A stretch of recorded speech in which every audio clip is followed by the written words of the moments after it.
boa tarde, 17 horas em Manaus. E nós estamos agora iniciando a segunda live entrevista do dia, desse feriado. Obrigada a você, webnauta, obrigada a você, eleitor, que está aí acompanhando essa live ao longo da semana passada, dessa semana e da semana que vem também. Nós vamos estar dando espaço aos candidatos à Prefeitura de Manaus. Vamos estar questionando-os, ouvindo aí sugestões, propostas de governo e tudo para ajudar você, eleitor, a escolher quem vai governar Manaus pelos próximos 4 anos. Cada entrevistado tem 30 minutos, tá? Isso é geral para todos. E o nosso segundo entrevistado de hoje é o candidato Gilberto Vasconcelos, do PSTU. Oi, Gilberto, tudo bom? Muito obrigada por ter aceito o nosso convite. Tá, eu que agradeço, é um prazer estar aqui. Muito boa noite já, boa tarde, noite para quem estiver nos assistindo. Estamos aqui à disposição. Vamos então começar falando, Gilberto, sobre saneamento básico. Hoje, 600 mil pessoas na capital não têm aí, né, água encanada. Eu queria que você falasse um pouco onde as últimas gestões falharam, né, e o que pode ser feito para ajudar a amenizar ou resolver esse problema. Olha, o problema do saneamento básico, ele é basicamente a privatização. Nesses últimos anos foi feita a privatização, vai para 20 anos, foi feita uma soma imensa de transferência de recurso público para a iniciativa privada e as estatísticas falam em 2%, mas na verdade é o número que você falou mesmo, são 600 mil pessoas, entre 580 mil e 600 mil pessoas sem saneamento básico. Então a falha é porque a iniciativa privada ela tem o objetivo de lucrar com isso, então ela não vai investir muito dinheiro para depois não ter lucro. Quem faz investimento é o setor público e a prefeitura não tem investido o necessário, não só a prefeitura, porque aqui é uma cidade-estado, né? O estado também tem uma parcela de responsabilidade de investimento nessa área. Vamos falar sobre saúde. Hoje, pouco mais da metade, segundo a prefeitura, né? Na verdade, a prefeitura diz que 60% da população tem cobertura, né? Hoje está atendida, mas os opositores dizem aí que seria esse percentual verdadeiro de 43% hoje o atendimento da saúde, né, municipal. Você acredita hoje em que percentual? Acredita que hoje mais da metade da população está coberta de assistência da saúde? Não, as casinhas cobrem 51%, 43% com as UBSs. Esses são os números oficiais. Agora, a qualidade desse atendimento é que tem que ser questionado, porque além de ter mais de 1 milhão de pessoas sem cobertura do atendimento básico, a qualidade do atendimento básico onde existe é questionável. Por exemplo, as casinhas, elas não funcionam com as equipes que deveriam funcionar. E, inclusive, tem casinhas sendo fechadas, como acontece no bairro da Paz, que vai sendo transferido o trabalho que era feito na casinha para a UBS, que não é a finalidade, a UBS tem outra finalidade. Então, o atendimento básico da saúde, ele só vai acontecer de verdade quando a população tiver controle sobre o atendimento, quando os trabalhadores da saúde puderem administrar juntamente com a população. E aí, isso não acontece e nem vai acontecer com nenhuma dessas outras candidaturas, porque vão ser candidaturas que vão dizer que vão aprimorar o que já existe. Mas é preciso fazer uma revolução mesmo em todo esse serviço, a partir da gestão, a partir da participação do povo. E a gente quer governar com os conselhos populares, né, para poder fazer essas mudanças de verdade, para acontecerem mesmo. Você é da área de educação, né, Gilberto? Sim. E assim, hoje o tema para a educação, o tema creches, né, tem aí sido bastante batido nas últimas campanhas. E o que a gente vê é que tem ficado muito na promessa, né? Falta creches em Manaus, e aí eu queria saber onde essas gestões passadas, onde a gestão atual, na tua opinião, falharam, né? Seria o custo elevado, né, de construção de creches? Isso daí a cidade não está, o município não dá conta? Qual é a razão desse problema, na tua opinião? Por que não se faz mais creches?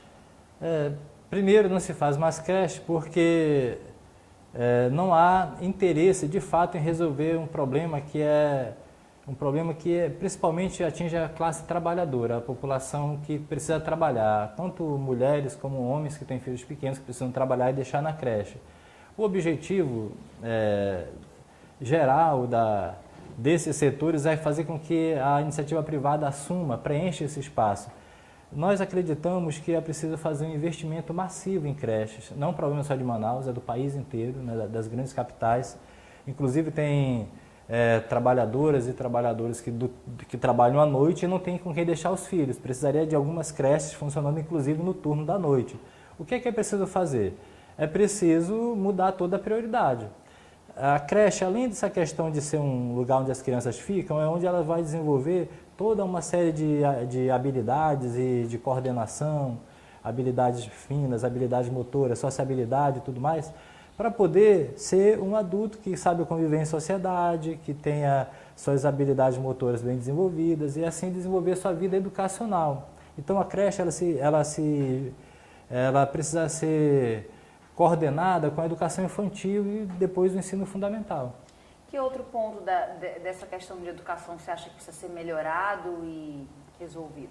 O problema fundamental é o financiamento, para começar. E depois, agora nós temos o Fundeb, que virou permanente. Vai ter uma elevação, mas o governo já vem, a elevação vai se dar em cima de uma queda de arrecadação. Não sei se meus colegas professores, a população sabe como funciona. O Fundeb é um fundo com arrecadação do município, do estado e uma complementação do governo federal, que estava na ordem de 10% do valor arrecadado pelo município e pelo estado.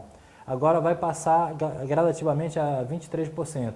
O problema é que caiu muito a arrecadação. Então, para o ano de 2021 e 2022, mesmo com a elevação para 12% e para 15%, ainda vai ser menor do que foi 2020. Então, sem dinheiro, não tem como construir creches, que é uma responsabilidade da educação, não tem como valorizar o trabalhador da educação, a trabalhadora da educação, não tem como construir escolas novas, então é preciso que mude a prioridade. É preciso que acabe com a lei do teto de gastos. Essa lei do teto de gastos impede que o Estado gaste com investimento que vai servir à população para reservar dinheiro, para fazer fundo para pagar os bancos com a tal da dívida, a famosa dívida pública. Então tem que acabar com essa lei do teto e também é preciso acabar com a lei de responsabilidade fiscal. A lei de responsabilidade fiscal, na verdade, é uma reserva que guarda uma parte do orçamento para a iniciativa privada. É preciso criar uma lei de responsabilidade social, porque o Brasil, desde que foi descoberto até hoje, não consegue cumprir suas metas sociais. As metas básicas, como saúde, educação e transporte, pelo menos, né? E aí tem entre as outras questões, né, relativas à segurança. Então, fundamentalmente, esses são os principais empecilhos. Vamos falar agora sobre mobilidade urbana. R$ 3,80 é o valor hoje da tarifa de ônibus. Você tem algum levantamento? Você concorda com esse valor? Acha que é possível melhorar ou, melhorando também o sistema, talvez essa tarifa chegue até a ser cobrada por um valor mais elevado? Somente o subsídio que a prefeitura dá para as empresas de transporte cobre todo o gasto com combustível. São 60 milhões no orçamento desse ano. Esse valor cobre todo o gasto com combustível. Aí tem incentivo do governo do estado, né, que tem redução do ISS, que é imposto. Os empresários, eles praticamente pagam péssimos salários, agora querem acabar com o trabalho dos cobradores, querem deixar só o motorista. Então, nessa realidade, R$ 3,80 ainda é caro, tinha que ser tarifa zero, porque tem uma massa de trabalhadores que já desconta 6% para auxílio transporte no seu contra-cheque, só isso daí é suficiente para complementar o que falta. Então nós defendemos a estatização do sistema de transporte, sob o controle dos trabalhadores do transporte, da população, por meio de um conselho popular, e tarifa zero. Isso é possível fazer sem essa intermediação dos empresários, essa tarifa acaba se tornando cara. O que é que nós precisamos fazer para ter um transporte eficiente? Tem que ter corredor exclusivo de ônibus, não a faixazinha pintada, porque acaba atrapalhando o trânsito. O ônibus vai para a direita, vai para a esquerda. Tem que ter corredor mesmo de ônibus, para poder a população não passar todo o tempo nos ônibus. E aí a população fiscalizando, decidindo como vai ser cada melhoria em cada lugar, não tendo parada de ônibus de R$ 200 mil, e em outra parte da cidade falta até cobertura para a população, aí é possível resolver, sim. O BRT, por exemplo, seria uma solução? Pode ser, nós achamos que tem que ter um transporte de massa, mas isso não é a solução não é como passe de mágica. A solução ela vai acontecer à medida que a população participe. O BRT é uma alternativa que pode ser positiva, você tendo o transbordo em determinados pontos estratégicos da cidade.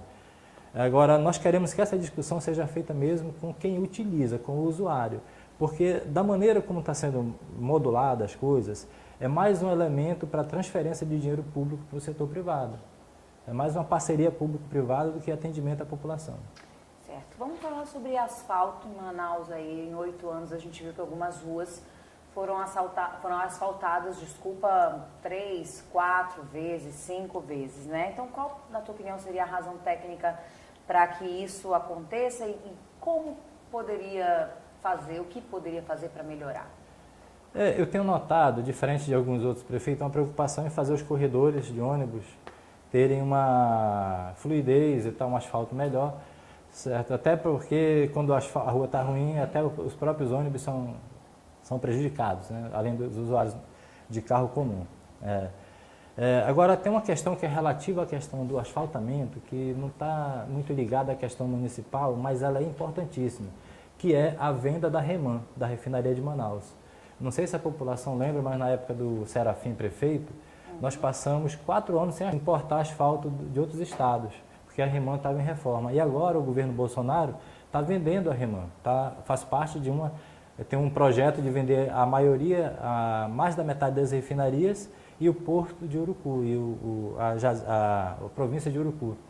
Então, a refinaria tem que permanecer porque ela oferece uma segurança do fornecimento de matéria-prima para o asfaltamento da cidade.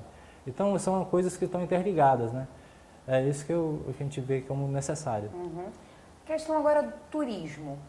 Hoje, Manaus é a porta de entrada da Amazônia, mas você acredita que ela está, a estrutura dela, a infraestrutura preparada para receber turistas de todas as partes do mundo? Não, Manaus não está preparada. Se a gente for comparar com outras cidades, falta muito investimento para turismo, né? E inclusive o próprio turismo interno. É preciso que, primeiramente, que a cidade seja cuidada. A gente vê o centro de Manaus tem prédios históricos abandonados, tem alguns lugares que foram restaurados, mas ainda existe uma quantidade muito grande. Eu cito aqui a escola Cunha Melo, que é uma escola... Cunha Melo não é... Deixa eu ver o nome dali no centro, na rua... na Costa Azevedo com a Saldanha Marinho. Acho que é Saldanha Marinho o nome da escola. Uma escola histórica abandonada. É um prédio público. Então, esse tipo de coisa joga contra o turismo. A orla de Manaus, todo o entorno de Manaus é um lixão. Certo? Então, não tem como uma cidade dessa ser uma cidade de atração turística, que a gente vai mostrar o quê? A poluição dos igarapés, dos rios, cidade suja, entendeu? Então, não está preparado. Não tá. Agora, vamos falar sobre segurança pública, tá? De que forma a prefeitura pode ajudar a segurança pública do município? Olha, primeiramente, não é armando a guarda municipal. Esse é um discurso fácil, que muitos candidatos estão colocando, se calçando na insegurança da população.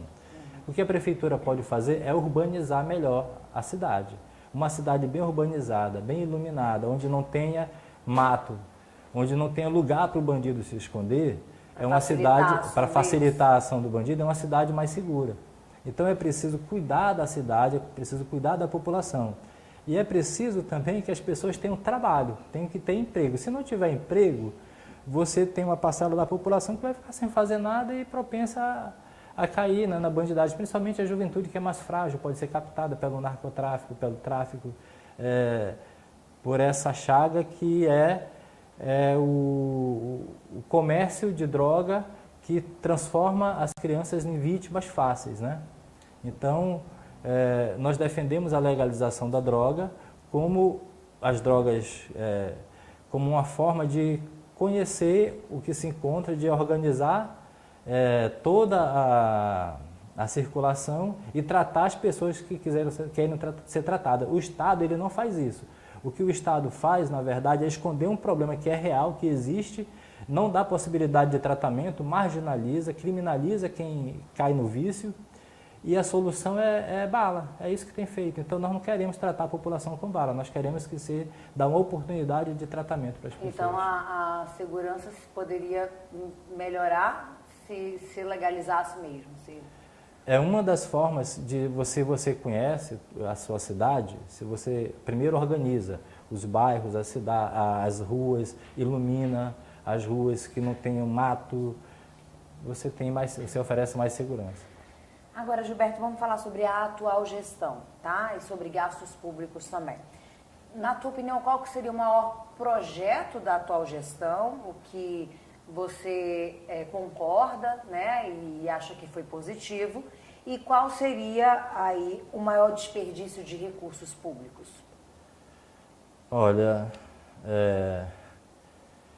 os aluguéis, para começar, de escolas são um desperdício de recurso público, certo? Eu acho que a gestão do prefeito Arthur Neto, ele procurou fazer uma gestão como um administrador de uma empresa e não como líder da cidade. Como a cidade precisa de alguém que olhe para os problemas e apresente solução. Eu acho que ele teve uma eficiência no gasto, que até hoje você vê as contas sendo apresentadas corretamente e tal, seria algo que cumpre a lei. Mas isso não é suficiente, não chega a ser um ponto positivo, na medida em que o prefeito ele não teve medidas de geração de emprego, medidas para contrabalançar, por exemplo, o aumento dos alimentos. Manaus, o entorno de Manaus, a área rural de Manaus, não tem um incentivo para a agricultura. O orçamento para esse ano da agricultura foi de R$25 mil. Isso não compra nenhuma máquina agrícola. Então, ou seja, eu vejo, olhando dentro da minha visão de um PSTU, de um partido revolucionário, socialista, que olha para a população que precisa, eu não vejo assim grande coisas que possa, infelizmente, dizer assim, não, esse aqui foi o ponto forte, entendeu? Vamos avaliar agora dois cenários. Eu queria que você... Nós temos aí Amazonino Mendes, dois candidatos, Amazonino Mendes e Alfredo Nascimento, que estão tentando pela quarta vez, né, o cargo majoritário, e temos aí alguns candidatos inexperientes que nunca assumiram, né, uma administração pública. Qual seria o cenário, digamos, mais desagradável? Olha, o cenário mais desagradável é permanecer com a mesma política que tem hoje. Todos eles vão seguir digamos assim, todos eles vão seguir o receituário do Bolsonaro, do governo federal, vão fazer a reforma da Previdência Municipal que vai penalizar o trabalhador. Então os dois são péssimos para o servidor público e péssimos para a população, na medida em que eles não apresentam, na verdade, nenhum projeto para reduzir, ou pelo menos, o desemprego. Eu não vi nada de que eles prometam, que até agora eu assisto, que seja factível, que seja possível de ser realizado. E você sugere alguma situação para reduzir? Nós temos um projeto, um plano emergencial de geração de emprego por meio de obras públicas. Um plano de obras públicas é capaz de fazer a urbanização da cidade, melhorar a urbanização da cidade, construir as escolas que faltam na atual configuração mais de 150 escolas na cidade de Manaus, e a prefeitura utiliza prédios alugados, mas vamos fazer escola em outro padrão, não com esse padrão que tem aí.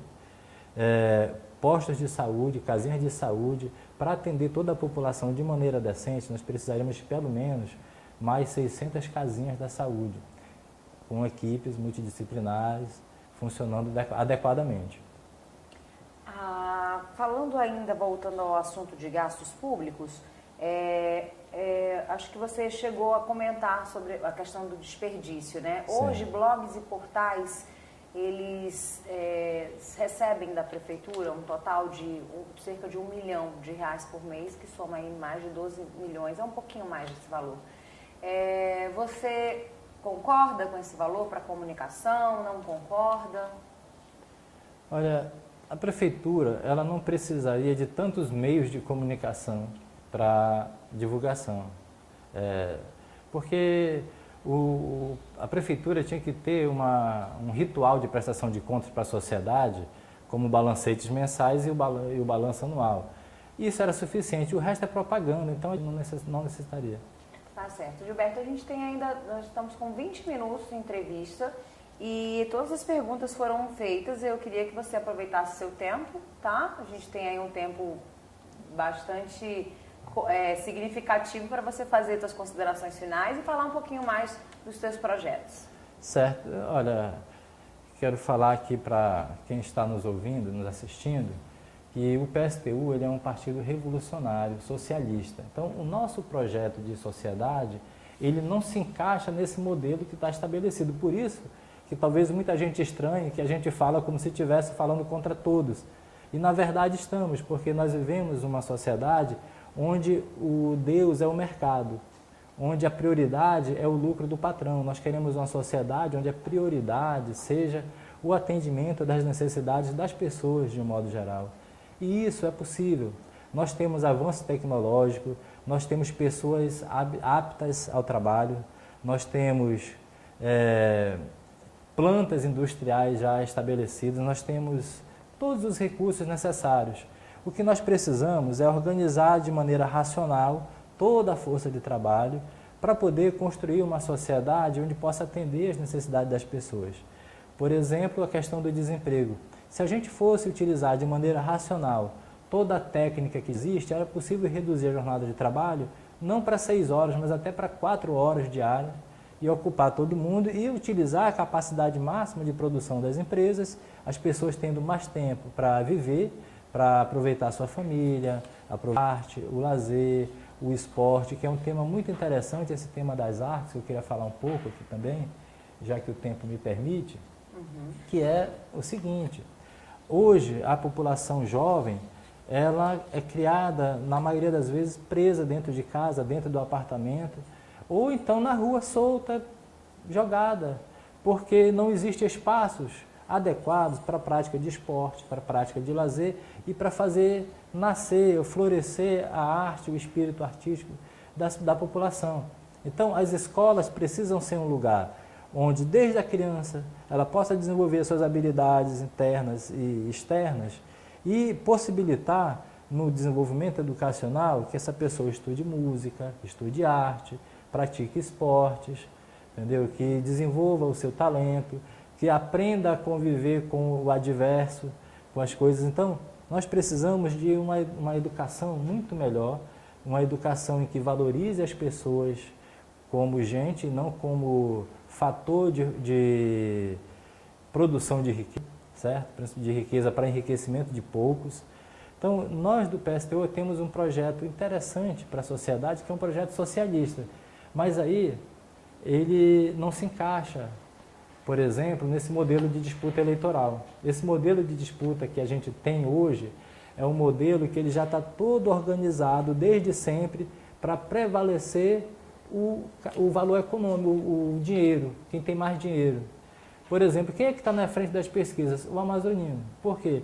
Tem um grupo de empresários por trás e tem todo um conjunto de situações já preparadas para ele. Aí depois vem o Alfredo, que já foi prefeito, que é ligado a grupos políticos da cidade.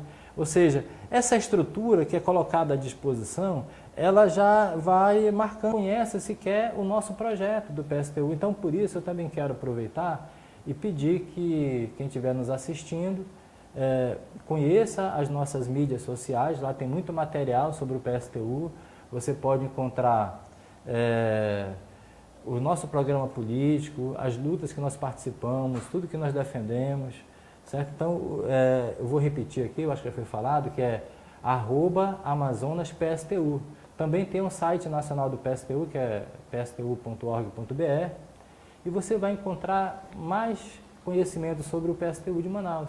E eu queria pedir também para você divulgar para outras pessoas que nos conheçam, mesmo que você não concorde, mas divulgue, pode ser que alguém concorde. Eu acho que é necessário que a população conheça os projetos.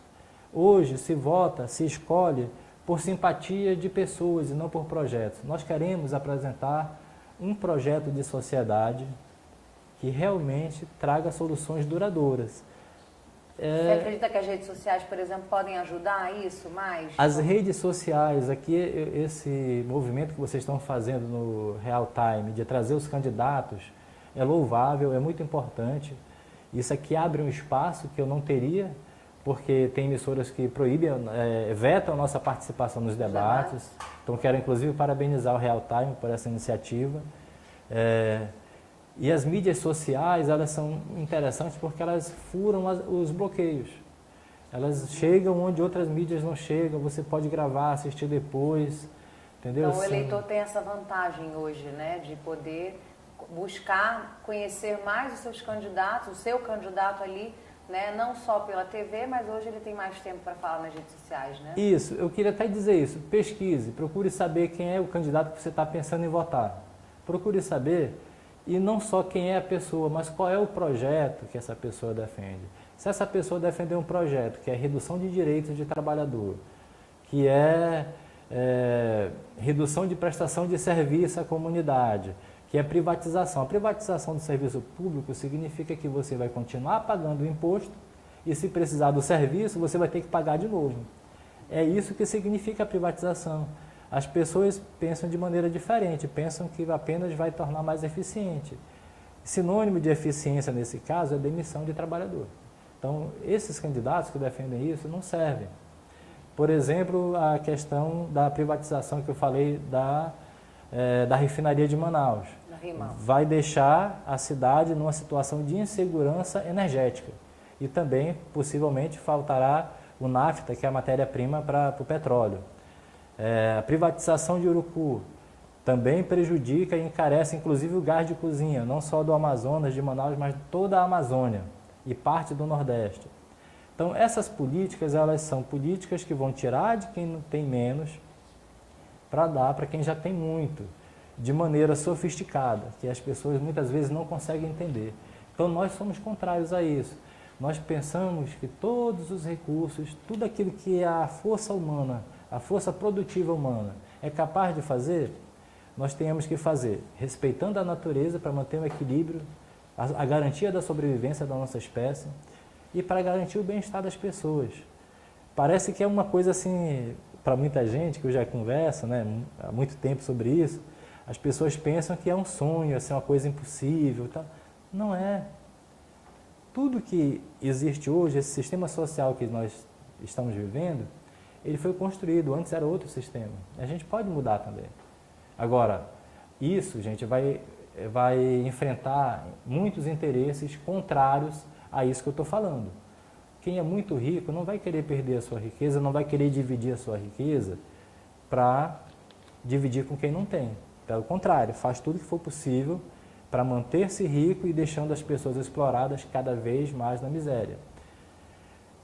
Isso é uma constatação. Hoje, o desemprego cresce no Brasil e no mundo inteiro. Para poder voltar a ter emprego, é preciso voltar a ter investimento. Os empresários, eles querem investir onde não pagam imposto. Onde não paga imposto, não tem serviço prestado à população. A gente vê os Estados Unidos, que é o coração do imperialismo mundial. 50 milhões de pessoas vivendo na miséria. Não é à toa que no próprio Estados Unidos, em todos os estados, estão se formando milícias armadas. Ou seja, é uma volta a um período de barbárie. Nós temos que lutar contra isso, nós temos que lutar por uma humanidade boa para todo mundo. Então eu quero, já chegando aqui próximo do final, né, reforçar o seguinte: o seu voto no PSTU, o seu voto no 16 é muito importante para nós, porque ele ajuda a fortalecer esse projeto que nós estamos defendendo. E queremos que você venha construir o PSTU junto com a gente. Além da candidatura a prefeito, eu queria chamar também você a pensar em votar num outro companheiro, que é o Tarcísio Leão, candidato a vereador, 16016. Aproveitando esse espaço, eu queria agradecer. Muito obrigada, Gilberto, pela tua participação aqui, viu? E olha, já aproveitando você aí, para te lembrar que amanhã o entrevistado será o candidato do PCdoB, Marcelo Hamilton. Até lá.